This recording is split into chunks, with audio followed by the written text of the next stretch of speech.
Hello मित्रांनो, welcome to Marathi डिक channel.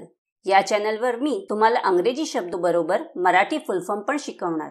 आजचा हा व्हिडिओ मध्ये शिकूया full form of EMI। EMI मध्ये E म्हणजे इक्वेटेड, M म्हणजे मंथली आणि I म्हणजे इन्स्टॉलमेंट होत आहे। असं EMI चे full form equated monthly instalment होत आहे। सोप्या भाषामध्ये सांगायचं म्हणजे EMI चा अर्थ समतुल्य मासिक हप्ता असा होतो। जेव्हा आपण कोणतीही वस्तू बँकेच्या लोनवरून खरेदी करतो तेव्हा आपल्याला बँकेचे लोन काही ठराविक दिवसांमध्ये परत करायचे असते। हे लोन आपल्याला काही टप्प्यामध्ये परत करायचे असते, म्हणजेच प्रत्येक महिन्याला एक निश्चित राशी ठरवली जाते जी आपल्याला बँकेला जमा करावी लागते। यालाच EMI असे म्हणतात।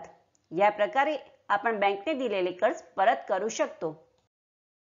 फ्रेंड्स, व्हिडिओला लाईक, शेअर आणि कमेंट करायला विसरू नका आणि चॅनलला सबस्क्राइब करा।